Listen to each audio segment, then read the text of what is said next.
Yeah, or else they don't toe call one or the other. Either way, they're a bunch of dirtbags. What's that weird one? Almost looks like a bowling ball. With like hard plastic? Yeah. One you don't want to kick?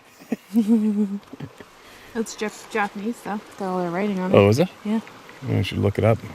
Tell them to come and get the garbage. Give an email. Bunch of rope. Oh, there's ropes and a few. And crab traps.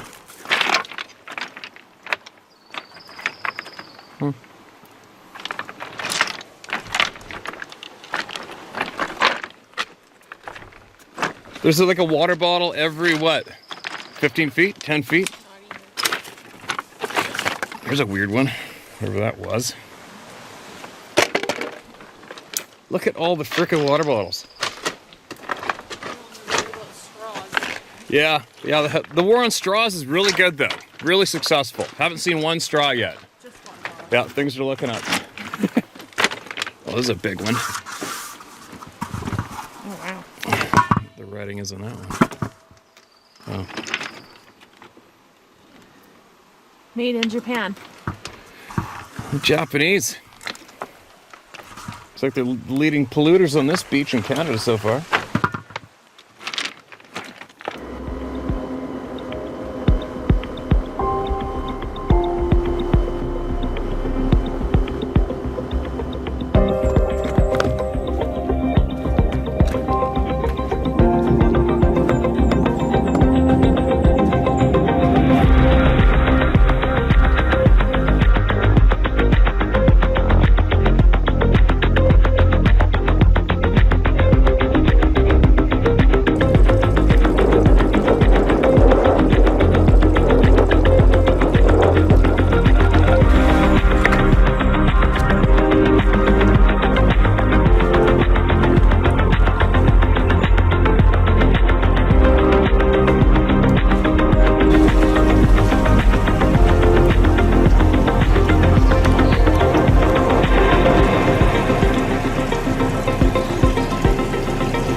"21 years ago today, I was in a remote camp in the middle of the northern Rockies, the eastern slopes of the northern Rocky Mountains, British Columbia. And to get to that camp, you have to ride. All depends. It depends on the trail and the weather. Sometimes it would take 9 hours. Sometimes it's taken 11, 13. And our hunters would get to us via a bush plane, small Super Cub, and land on a remote airstrip that was cut in a bottom of a valley in a willow strip. A strip of willow in the bottom of the valley is cut out, and that's how they would arrive. And we'd be out there. We would be out there for 100 up to 100, 120 days straight. And 21 years ago today was supposed to be the hunter change, because September 1st to 10th is typically our elk hunt, also comboed up with grizzly bear, moose, and whatever, sheep possibly, but it's typically our elk hunt. And then September 11th is when the bush plane would come in and switch up the hunters. bring us new hunters and take out the previous 2 hunters. The plane didn't come. Kind of odd, because weather was fine, weather was good, but the plane didn't arrive. And the next day, the plane didn't arrive again. We're like, what's going on? And at that time, we didn't have satellite phones in our camp then. I mean, they were available then, but we didn't have one. And we didn't have any way of contacting anyone. The only way we could have made contact with anybody is either the bush plane coming in, or we would have to get on a horse and ride out to Alaska Highway. And then, if it was an emergency, we would ride out to Alaska Highway, tie up the horses inside the bush, and then hitchhike. You would have to hitchhike for about, 50 miles to get to the main ranch, or a phone of any kind. So anyways, finally the plane came in. And the pilot, the outfitter at that time, his delivery is a little off. Not off, he's just had a different flavor of delivery when he spoke. So the 2 hunters that we had, their vehicles were actually parked at the International Airport in Washington, D.C. That's where their vehicles were. And the pilot got out, the outfitter, and he looked straight at the hunters, didn't say this, and he said, "Your country's under attack. The Pentagon's been hit. The World Trade Center buildings have been demolished. And there's nobody flying anywhere in North America right now. And I had to get a special permit to fly this plane to come and get you." And that's how I found out about 9/11, what happened. And it was a handful of days later, after the fact. And you imagine our reaction. I'm kind of standing there looking like, what? And the 2 hunters obviously were kind of like, what? And very obviously they were concerned, and they wanted to get in that plane and get out and phone their families as fast as they could and get home to their country. And then what happened after that? There's no time, when the bush plane comes in, there's never really any time to BS or ask questions. The plane comes in, states of business, blah, blah, blah, let's get going. There's usually a panic mode because weather's absolutely uncontrollable up there and winds and shit. So he grabbed a hunter, flew out. You only take 1 hunter at a time. He said all the hunts were screwed up. People weren't showing up. They can't fly. And he would be in touch with us whenever he could. And that's how they left us, right? And that's how they left us. So it's just us in the woods. No hunters, no nothing. Not knowing what's going on in the world. And that's the only thing we knew. Flew the hunters out. And then I think it was about 6 days later, the bush plane came in again. And I think they were allowed to fly. The northern bush planes were allowed to fly. But at that time, even in northern British Columbia, in the middle of nowhere, the airspace was shut down. And then we had another hunter. He came in. I had a hunter come into camp, and he was Mexican, from Mexico. And interesting story, I guess he had saved up all his money forever, waited forever, because at that time it was a 2 or 3 year waiting list just to come with us. And he had landed in Edmonton, which is a long ways away. And the flights were all shut down, and here he is with his rifle and his pack and his gear, and he took a cab to Fort St. John, British Columbia. I don't know how many hours that is from there, 6 or 7 probably, I'm guessing, maybe. And then from there, he saw a rig on the side Alaska Highway pointed north, and he just went up to the rig, opened the passenger door, and said to the guy, "I come with you, I need a ride, I come with you." Now could you imagine a man with darker complexion, black hair, camouflage clothing on, a weapon in a case in a bag, within a week after 9/11, rushing your truck on the side Alaska Highway saying, "I need a ride, I'm getting in a panic." Right? You see the comedy value in there in a way. And then he rode with that trucker, agreed, and gave him a ride all the way north up to Fort Nelson, which is another, 4 or 5 hours farther. And then they made the phone call, and the outfitter came and picked him up, flew him into camp to me. And he brought with him a People magazine. I'll never forget, People magazine. It had all the photographs in there of all those innocent people who died 21 years ago today. It was pretty with something else. What a tragic thing. And I know every single human being today, unless you're absolutely brain dead, is thinking about that day, 21 years ago today. Why did it happen? I don't know. Who did it? I do not thoroughly know myself. I do not believe the people they claim to be responsible are responsible. That's just me.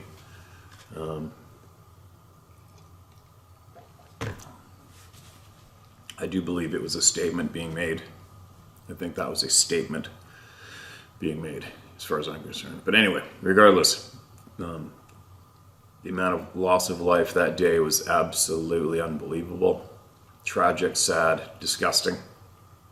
I thoroughly do believe that the people responsible have not paid in any way. Not a nothing since that happened. That's what I honestly believe with all I got. The people that are responsible for 9/11 have not been exposed and have not paid. And I sincerely hope they do one day. What a disgusting, disgusting display. Tragic. And to think that however many people responsible for that had it in them to be able to decide whether or not all those innocent lives were expendable to make a statement. How disgusting is that that can actually go down today. But anyway, I think about that day, not just today. When September hits, you can't help but not think about that day. Just the fact that it's September, not only that one day. So there you go. I hope those innocent souls are resting in peace, or they are absolutely rocking it out in the next lifetime. Now, let's get some voices heard while we still can, because we are all still alive, right? We all still get to be alive today, and many, many innocent people do not get to be alive today. And it wasn't a choice. Anyway, I could rant on and I could go on about a whole pile of issues with that particular time of life, and but I won't. We'll keep it about the memory of the people for now. And we're going to hear some people as well and get some other truths out that we can get out today, right? This is titled A Footprint. Steve, I had one email story on your site. Okay, sorry. Steve, I've had one email story on your site. I remembered a photo taken in '99 in Lincoln County, Montana. We were early spring morel mushroom scouting in a burned area when we came across this track. Too cold and too far back for someone to be walking barefoot. Use my name, I don't care. Steve Cooper. Thanks, Steve. Yep, that's an odd one. For sure. Check it out. You see that? You see the reflection of the boat in the shop doorway. Is that even focusing on there? I think that's working, isn't it? Gotta get this shot. There we go. Definitely not a footprint, and a footprint like that is enough to make you get quite nervous, I'd imagine. And I'm reading some recent emails in right now, you guys, all right? Some recent ones, just in case some are coinciding with past emails this past week. Yeah, we drove out to Banfield day before yesterday. My pickup truck's out there. My friend's gonna drive it back, and then we ran this boat all the way back in yesterday, and tried to stop at a friend's place on the way, and we'll contact that friend today with a picture of her home that I think we took from the ocean before we had to turn and keep going. And I know she's watching right now. And then I had to hire a truck, a big rig, to come and pick up the boat, and I put it on blocks right here in the driveway for now until later on I'll find a trailer. Hopefully I'll hunt down a decent used trailer and get a trailer underneath that thing. And now it's all about packing to get ready to go up north for me now. And I think I may be leaving tomorrow. Anyway, I don't even know why I'm telling you guys that. Hey, let's listen to this. This is titled Oklahoma Roman Nose State Park Bigfoot Encounter. All right. Hello again. My wife wanted me to share my father-in-law's encounter, and since he just passed, I agreed. This happened in the very early 1960s. He drove a 1957 Ford Fairlane, and if you know, that was an all-real metal car. He was dating his future wife, and him and his best friend went out to the park to have a make-out section with the girlfriends. Well, they got there and were messing around and built a small fire. Well, as young people do, things were moving to more intimate pursuits. As they were heading back to the car, he said every hair on his body stood up and the woods got quiet. So quiet, it was unnerving them. They all complained about feeling like they were being watched. Well, they attempted to recapture the mood, but the feeling kept getting worse.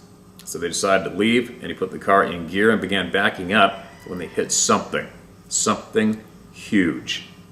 It screamed, and they all felt panicked. He put it in gear and peeled out, but the car would barely move. He told me, all I could see in the mirror were huge legs and nothing more. They fled to the nearest town and got out.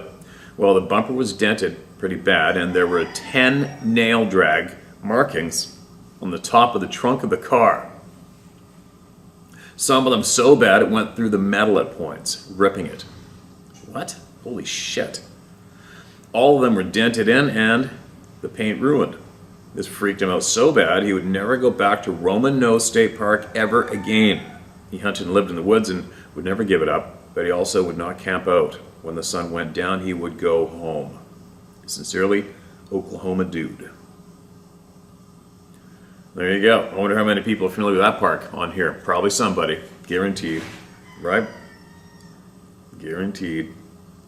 No shortage of couples, young couples parking, who've had experiences. You know, it's funny, the one that always snaps to my memory when I picture being parked, somebody parking or Chevy parked, was an account from Alaska. I read in a book of some young people in a car, and they felt nervous, and they could see in the taillights of the car reflection something huge, covered in hair, belly crawling up behind the car.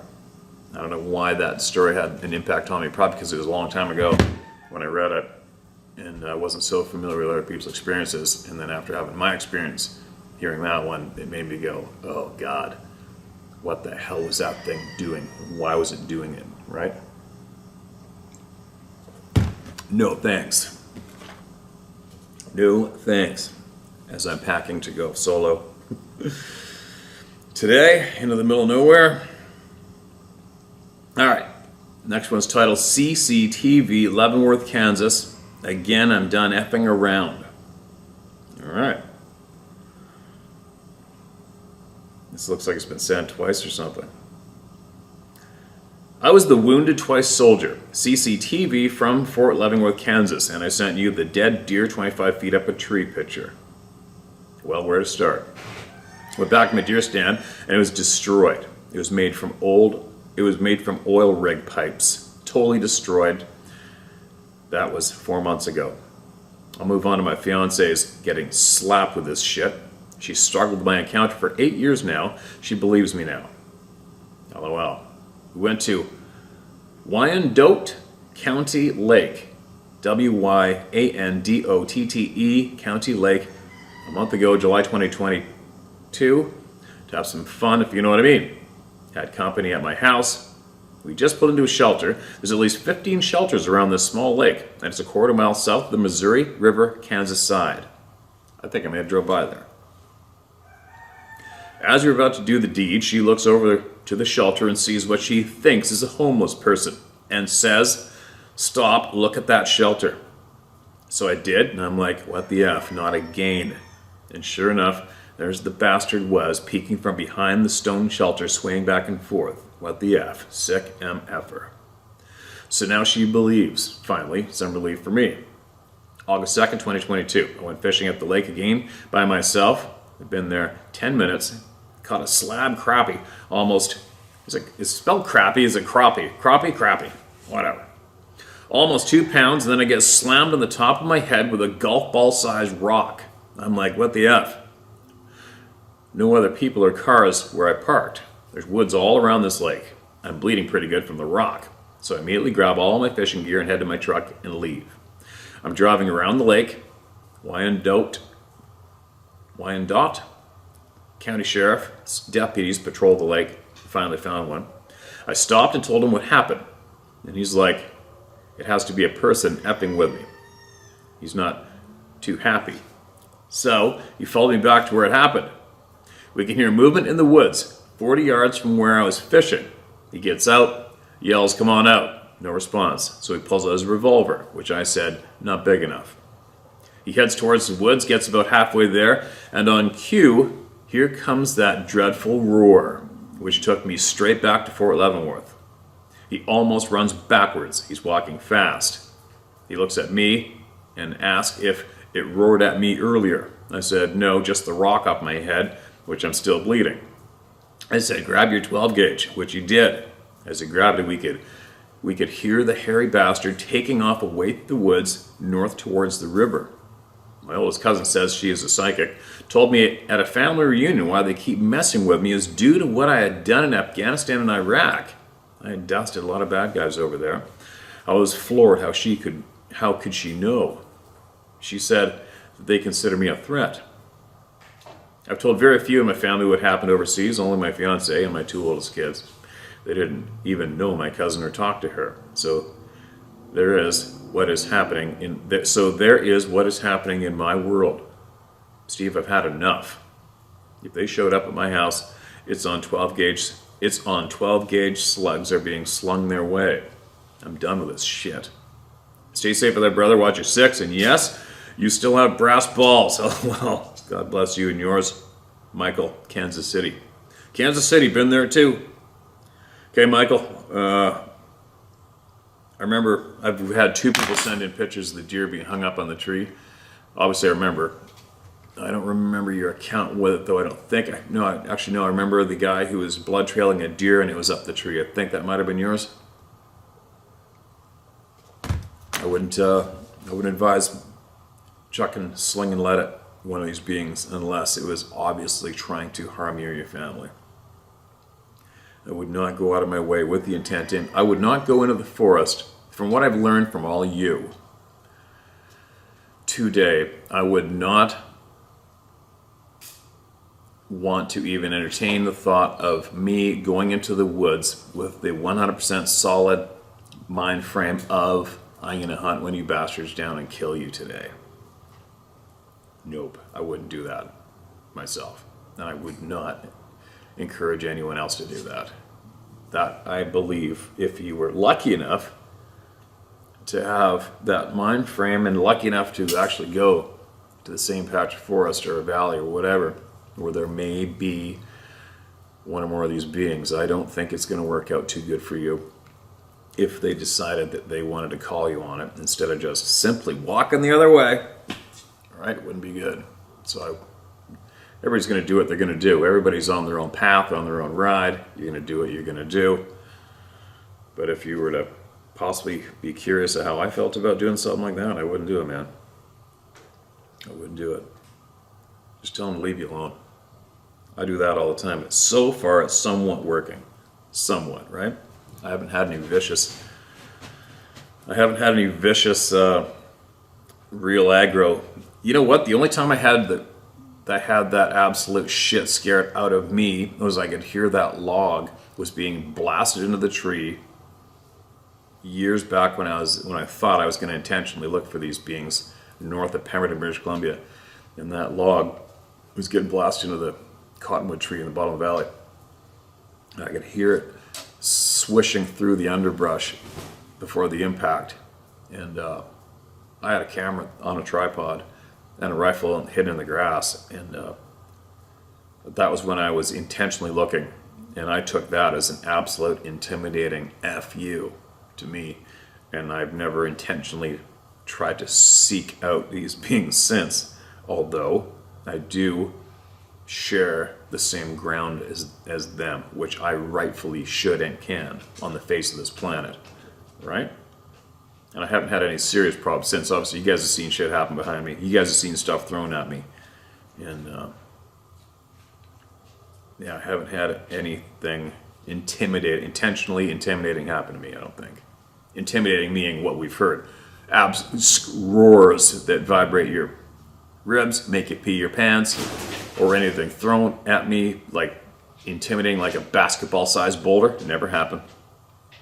Or a tree. Hasn't happened. That one tree was broken in half about 20 feet up and tossed across the trail behind us after we went past with the quad 2 years ago. But anyway, enough of me babbling. There's a chicken in the shop, if you can hear that. On another voice. Yetis and UFOs. 9/9/22. Hi Steve. Yetis and UFOs. Is this really about the Yetis? What if this whole Yeti thing is not about the Yetis themselves, but rather about gradually destroying our archaic worldviews and belief systems, paradigms, with regard to reality, a perceived reality which is never valid in the first place? After seeing these things, most people seem to lament the most is that it has shattered their worldview. Well, their worldview was never particularly valid when to begin with. Good riddance, LOL. Like UFOs, those experiencing Yetis are forced to radically alter their belief systems. And yes, friends and family may not be following in lockstep with you on this one. So what?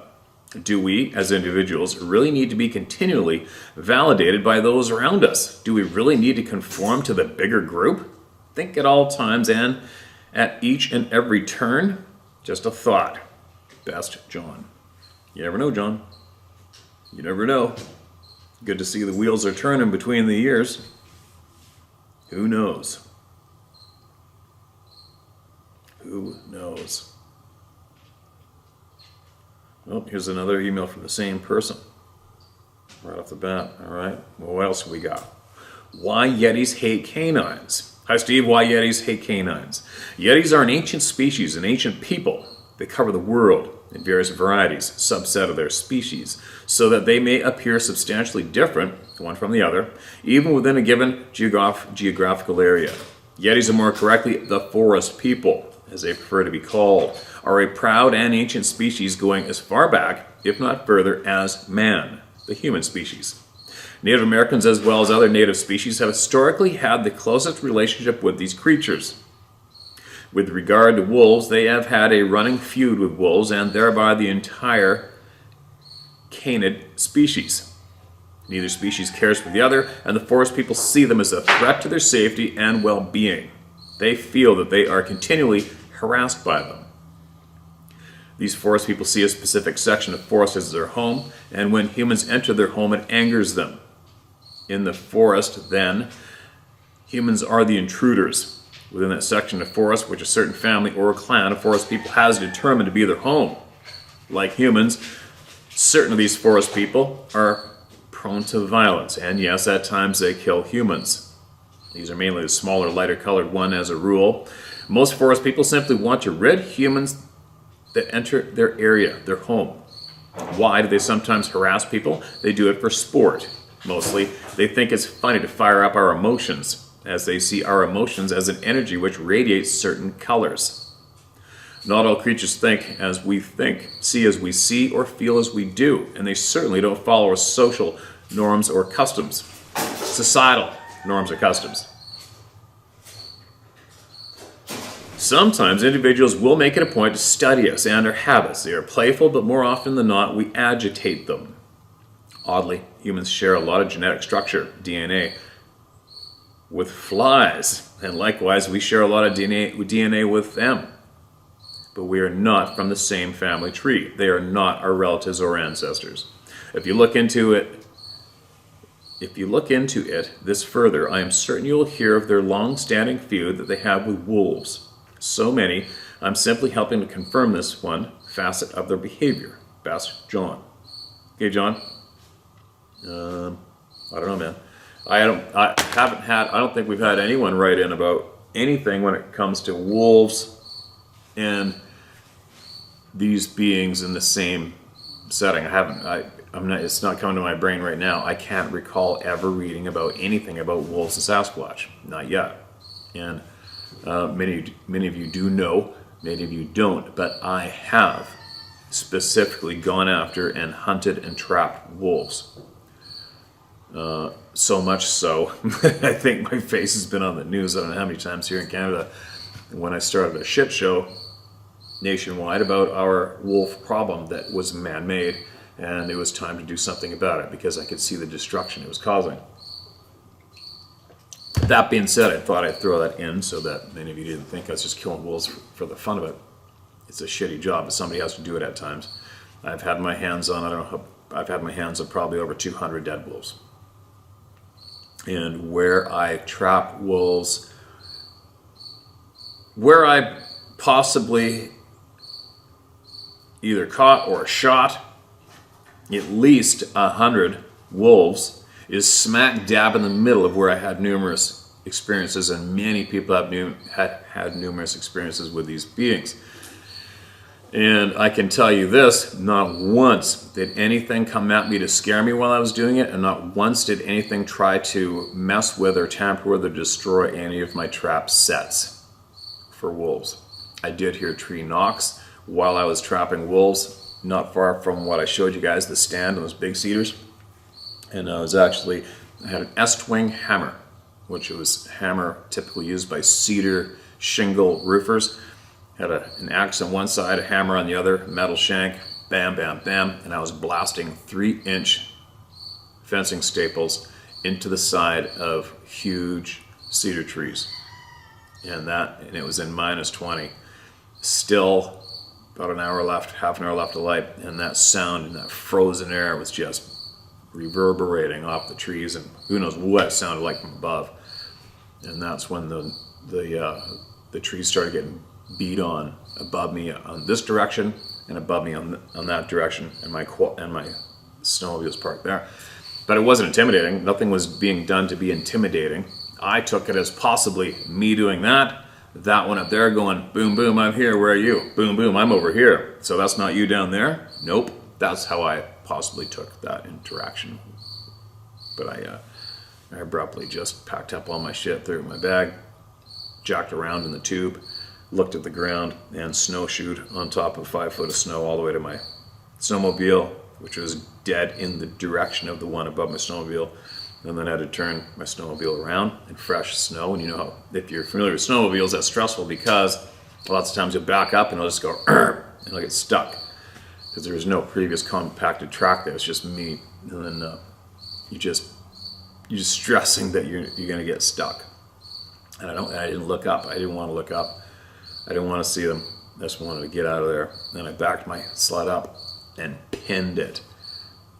And I pinned it, and I remember I didn't want to look behind me, and I didn't look off to the side of me. I just pinned it, looked straight forward and left, never went back. And the reason being I didn't want to look, because I know of another guy who was a guide in another camp in the previous outfit I mentioned earlier, and his brother told me that he had one of these beings, a reddish brown one, paralleling him on his snowmobile in Alberta, rural Alberta, and it was paralleling him, running with him, keeping up with him like nothing when he was on his sled, pinning it to get the hell out of there. How crazy is that? And I didn't want to see that, and that was always in the back of my head too, right? So anyways, I don't know, man. If you have any direct information to back up your thoughts or how you came to the conclusion that they've had an ongoing, quote, ongoing feud with wolves, end quote, share with us how you came to that assumption. How do you know? What have you learned? What have you seen? How do you know? Okay? And I'm sure many people would be curious to know about that one. Now, here we go. Another thing too, another quick mention on our First Nations people. They have had ongoing experiences with these beings since time began. They've shared the stories, their history, verbally and in carvings, for generations after generations in their communities about these beings. But from what I have heard direct from our First Nations people, the experiences they have had compared to experiences that non-First Nations, North American First Nations people have had are exactly the same. Exactly the same. In no way have experiences, results, feelings been any different when it comes to human beings. It doesn't matter if you're purple, pink, black, white, brown, whatever. It doesn't matter. The fact of the matter is the experiences are all exactly the same, and the outcome is always exactly the same. It's between these beings and human beings today. It's nothing's, no one's treated special. No one's treated any different, right? Take note of that one. Yeah. Let's hear someone else.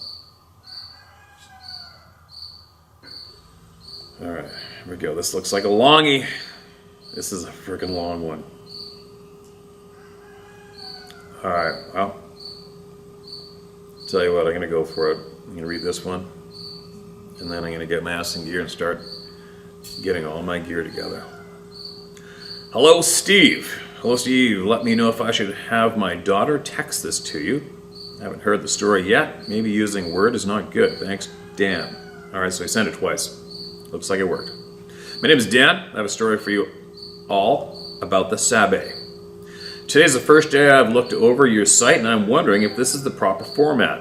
I'm not into Facebook and all that, but I wanted to know if I could send the story here. I wrote it in Word to be a mistake-free as possible, but I could send both Word and text if you like. If so, okay, hold on a minute. Where is it? Let's go. You made it through. Dear Steve, my name is Dan. I've been watching your site since COVID attacked, tied up at home by the bad ones and a disability. My family story isn't intense, but very true. Like most of the men and women reporting, I too grew up hunting and fishing all my life, and I'm 66 now. I can't get out, but to the doctor's office much now, and our sighting never held my family back from sharing. Art Bell, VTA Junior College, Chico State, and more. My story begins in the early 60s when my dad had a stable vacation due to his employment at the time.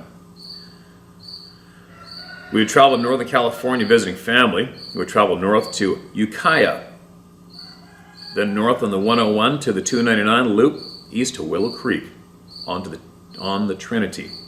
Then east to I-5 South Redding, then southeast to Paradise. We would then head south, sometimes going to Disneyland, and then on up the coast to home. My parents were very close to their siblings, and it was a great time for the whole family. Vacation time split between the two towns, aunts, uncles, and cousins. In Ukiah, my uncle was a trucker, with my aunt a housewife. We would ride a Willys up into the forest doing what Jeeps do best, rifles and fishing gear in tow. My dad and I also spent time at the airport watching A-26s land, reload, and take off fighting fires up in the mountains. For my 5th birthday, my dad rented a ride from a woman in a Cessna 170, and boy was I hooked. My dad was honorably discharged in World War II, Army Sergeant in the 8th AF B-17s stationed in Suffolk, East Anglia, England. He was a private pilot also. Then on to the Trinity we would head, and depending on how the road was, stayed at the hotel on the way to the Central Valley, then head southeast to Paradise, in the hills above Chico, to see my dad's brother, a professor and CSU, Chico, a wife, a housemaker, and cousins.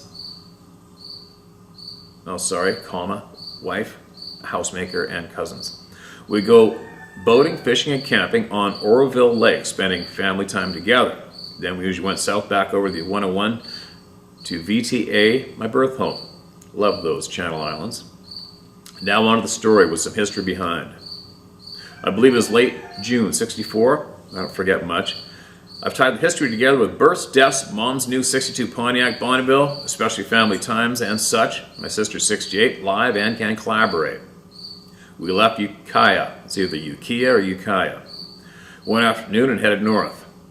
Hitting 299 to the Trinity, we headed east and stopped in Wichapec, the Hooper Reservation, and Willow Creek on the Trinity for the evening. That's right, a hotel, no name, that had a fake Bigfoot in the parking lot. Dad, Mom, Big Sis, me, and little brother walked to a restaurant in town and had dinner. It was a neat little town with a lot of First Nations Hoopa influence. I hope that's correct and no disrespect. totem poles and little shapes all around, little shops all around. We went to bed early as my dad and I were going fishing before sunrise and had the drive on to Paradise to finish this part of the road trip. We left a little before 5 a.m. and headed along the Trinity, as it was along the way to Central California. I was watching for a place to stop as my dad was paying attention driving, it being a winding road. It was just getting light with a beautiful rainbow and orange coming up from the east. I could finally see the river winding below us, and around a right-hand curve, I seen a large pool with a fast-running rift below it. I yelled, "Dad, pull over, Dad!" He pulled over on the other side of the bridge, and we both got out and looked. It was just perfect, beautiful as could be. We got our gear together and started about a 15-minute hike down to the river. I started looking for fish sign in the rift, working my way upriver to a large hole. As I was walking along the bank, as the water slowed, a beach about 50 feet to 75 feet by 10 feet to 15 feet began to get wider as I approached the pool above. I was 7, and I'd been hunting and fishing for a few years. My best friend and I had started trapping. If we couldn't find answers to our questions, we'd go to the library and learn. Plus, Sports Afield magazine wasn't far away. I became proficient at reading trails and tracks and trapping in the Ventura and Santa Clara riverbeds, along with barrancas that had not disappeared. We bought traps at Western Auto, and off we went. I loved that store. Dad bought me my first Winchester single-shot Action 22 there. As I scanned ahead, there they were, at least 15 Sabe tracks, and they were fresh. I yelled, "Come here, Dad!" I got down on my hands and knees to the nearest track. They had come out of the river and had gotten bigger, sharper, deeper, and cleaner. The further out they came onto the still wet beach, no sand, and hardly any dew. I mean, these were very fresh, not older than an hour, or so I'd say. The edges of the hole prints were just sharp and clean. The tracks come out of the water, walked into dry sand and rocks, and back along the water upstream. My dad and I studied as we followed up the river. Excuse me. The stride was about 5 to 6 feet, prints about 17 inches by 6. They turned back into the river on some very big rocks covered with green moss. The tracks smashed the moss down and away, showing us a lot of weight. Then they reversed back to the beach and up into the thick tree line along the river behind us. There wasn't any smell, no sounds, and after no fish for 15 minutes, my dad said, "Let's go get the family and some plaster." It was dead silent and still. Although we were constantly watching behind our backs, I never felt in danger, but I felt we weren't alone. We drove back to town, packed up the family, and checked every store in that town for plaster of Paris. There's not one bag anywhere. My dad was not to be defeated. So, we bought up every stinking candle in that town. He grabbed a few Coke cans, and off the family went. We got back to the fishing hole, and my mom stepped across into the top of 1 foot. She wore a 7.5 US woman's shoe and was inside the width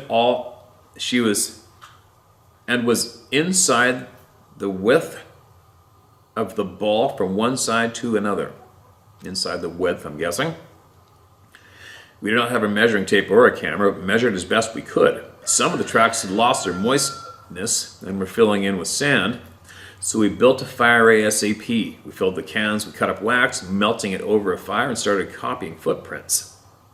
We had been back over an hour and a half and had about 10 prints made. The wind was coming up and we had a long track ahead of us, so off we went to Paradise. We gave my uncle a few tracks, and I'm sure he shared them at school. We gave a few prints to VTA Junior College, although with a few years or summer's heat, the prints were slowly melting down. All of our friends and family knew about this happening, seeing the tracks we made, and I have never had a problem sharing. And then there were 3. My dad had changed jobs again, always working to make things better for the family. He designed many offshore oil field downhole instruments for a shitty company that stole his patents and went to work in the North Sea. Bastards. He had accomplished many great things, which I won't share. He would do 6 months on and a few months off, and that only worked a few years. My mom and dad were crazy for each other, and my mom went overseas for 6 months to England and Norway to see if she wanted to move there. During this time, my mom's mother came and lived with us kids. Man, that woman was strict.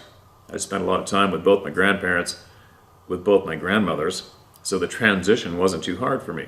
I would sneak out my dad's 56 F100 for a run around the block, but couldn't do much more than that. I still went fishing, hunting, and tracking though. My dad had bought my grandma some new teeth, and she would get so tickled eating lettuce. She loved the crunch of it, not having teeth for a while. She would ask me to get her some from the fridge, and we would sit at the kitchen table talking. One day after her eating, I asked her about her family migrating from Oklahoma to California. I wanted to learn, and she gave me an earful. They had come wet in the dust bowl and had a horrible time of it. And it meant they had come west in the dust bowl and had a horrible time of it. Her husband had a green thumb, and they worked in San Joaquin Valley from the south to north through many very large farms. I don't remember the year, but they went to the Santa Cruz Mountains for the apple picking season, I believe. They went to town to get supplies one evening, and on the way back up the mountain, there it was, about 30 feet ahead of the car. A giant sabe had just stepped onto the road. They both stopped and stared at each other for a bit, and then in one step, he was across the road and down the side of the hill. I believed his story. I could just see a family of sabe eating apples to their heart's content. My dad's parents loved the north also. They stayed at the Klamath River every vacation, fishing and camping until my grandfather died. I always felt I was born too old, as I wished I had more time with him than I did. My time with Grandma was special. I was at her farm every bit I could be, fishing the Ventura River with my grandpa's pole and gear. Oh, of course, I caught my first king in the Klamath, with an Indian guide and my grandma by my side.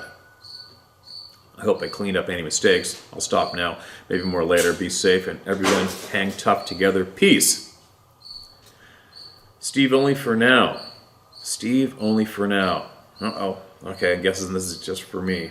Hold on, you guys. Sorry. Okay, man, got it. Read the note, appreciate it, and have taken note. Now, okay, I gotta read one more. It's not too long. And just a quick note too, I forgot to mention. I know I share a lot on here when it comes to my life. I think I do. I don't need to, but I do. But and I know I'm always bitching about time. But so the people are getting frustrated with me. I have people who I know who there's many people out there who just get angry with me for not doing what they want me to do in time. I'm not getting back to people in time. And believe me, if I could rattle off what I do in a day this past couple months, it hasn't been that easy. And sometimes I have service right in here, but most of the time I don't. And I don't have service around property, and I'm working on the property nonstop. And then once I get in, it's basically eat and go to bed, and then wake up, I'll have a coffee, do this, and then carry on. And I have literally just not stopped. I think I was probably getting exhausted for real this past month. But so I'm just saying, there's a quick note to all the people out there who get frustrated with me and unfortunately take it personally that I'm either not getting back to them in time or not even getting their frickin' messages. I've got texts stacked up. I miss so much, it's not even funny. So just what I'm saying is, be patient. Do not take it personally if I do not get back to you in time, or if I don't get something done that you wish I would get done in time. Okay? That's easier for me to say it this way. Just because I've got texts and emails and messages by the hundreds almost daily. It's impossible for me to get to them all, and I'm usually out of service way more often than I am in service. Okay, guys? We'll see what happens the next few weeks. Some areas I will have reception where I am, and I will be alone, and it'll be warm during the day and not much to do, and maybe I'll be able to take that time to catch up. Sorry for that little babble, but I guess I just sort of had to do that babble. I think there's a chicken getting ready to drop some eggs on my bench. Goofy animals. Okay, one more, you guys. One more. Western North Carolina Bigfoot, question mark? Hey Steve, I'm writing you this from lovely Western North Carolina. This may be lengthy, but it may or may not be Bigfoot related. My husband, who is now deceased, said when he was a young boy, he played at the bottom of his road where there were woods. Down a railroad track down the hill, then onto the Swannanoa River. He remembered seeing tall trees shaking, and like someone or something was coming up the hill towards him, shaking those large trees. It stopped before he ever saw anything, and he ran home. He always wondered about that, and who knows what it could have been.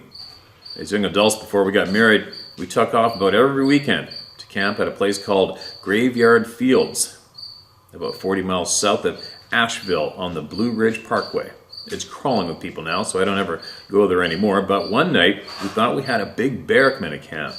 We could hear it walking around, smell it, and it stayed a while. He heard a few grunts. I would not let my boyfriend open the tent because just the week before we had watched a new movie that was out called Grizzly.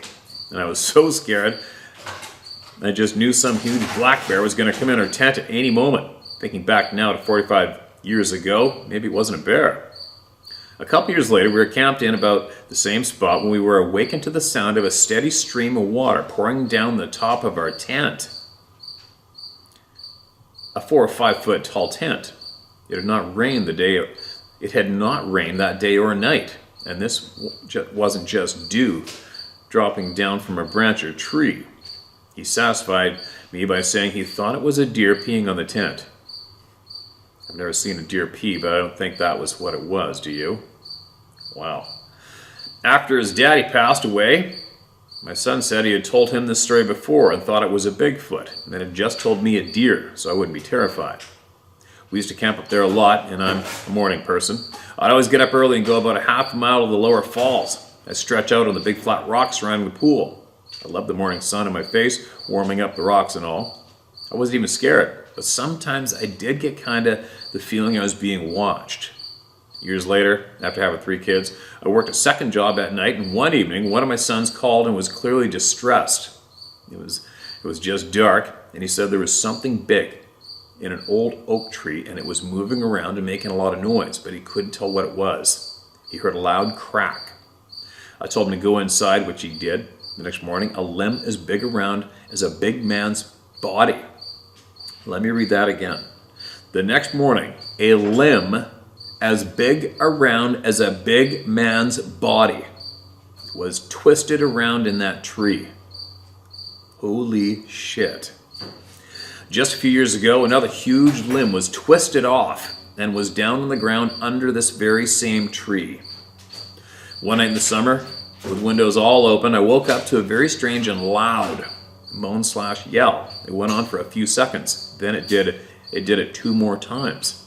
It was very scary to hear that, and no one else in the house had heard it. It was almost like a moan, like it was hurt or looking for one of its kind. Our property borders the parkway, and we have all kinds of wildlife around here, but it was nothing I ever heard before. Then this last thing, which I think has been the scariest. We've had chickens for several years, and they have a mansion of a chicken coop with windows and a real door. But it's stuck. You had to know the knack of getting this thing open. It was terrible weather one night, horrible rains with thunder and lightning all night. Not fit for man nor beast. The next morning when I went to feed the chickens, which I always got the greatest pleasure of doing, they were all gone. 14 of them, and the door was shut. I have never figured this one out. We live in the woods. No neighbors close by. The coop is in the woods not far from the house, but that has ever since freaked me out. I know it had to be a Bigfoot.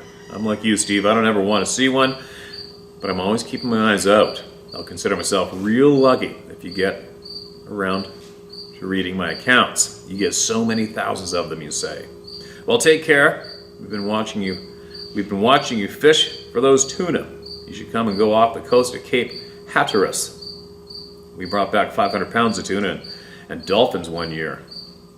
Oh, I've ate those dolphin fish, man. They are so good. Mahi, Dorado. I'd love to do that again. Thank you for your time, Sherry. Sherry, absolutely appreciate your time. Your time to write all that out and share all that with us.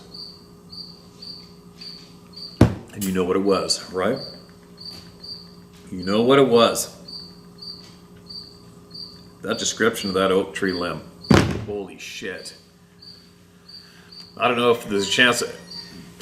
I would love to see a photograph of an oak limb that big twisted by anything. Wouldn't you? Maybe, well, I mean, it's not going to make any difference in what I know or what I accept as true, that's for sure. It's just something that I would like to see. Something that would interest me to see that display of absolute ridiculous power. Couldn't even imagine. So bizarre. The peeing on the tent. I think we've heard of. I definitely heard of somebody experiencing something peeing on the tent while they were in it. And that is definitely. I mean, you can't get much more of a display of no respect than that, right? Something wants to come up and take a piss on top of you while you're in a tent. That's the way I would deliver it if I described it. That's showing absolute zero respect, and that is also a display of I can do whatever I want and there's nothing you can do about it. What do you think of that? Okay, note taken. Carry on, please. Leave me alone, right? Anyway, thank you so much for sharing that with us. And if you have anything else in the future that you might find help somebody or help somebody you know, make sure you email it in, right? Now, I gotta get going, but a quick note. I want to share with you guys that I listened to a man, a Canadian man, who was equivalent of a SEAL when it comes to military training. I forget all the guy's credentials. I wasn't really listening. I mean, I heard enough of his credentials to the man had my attention. I needed to listen to this man speak, and I believe he was possibly, what podcast was he on? He was on Rumble Channel. It wasn't Michael Jaco. It was another guy, Patriot Street Fighter. I think he was on that podcast, and I was fishing.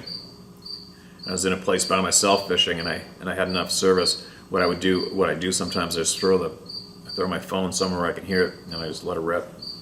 Anyway, this man had every military credential you could think of, and he was at the Pentagon and saw firsthand the destruction from what they say with confidence was a missile strike, not a plane.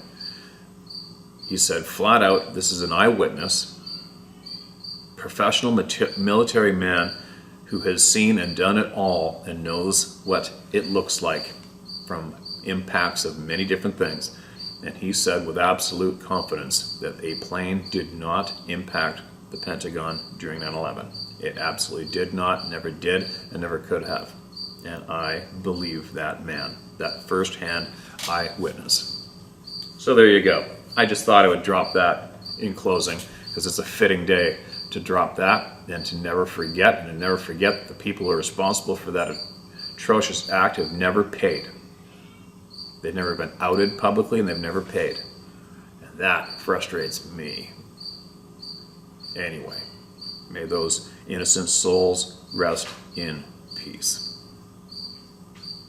I'll be back again until I can't.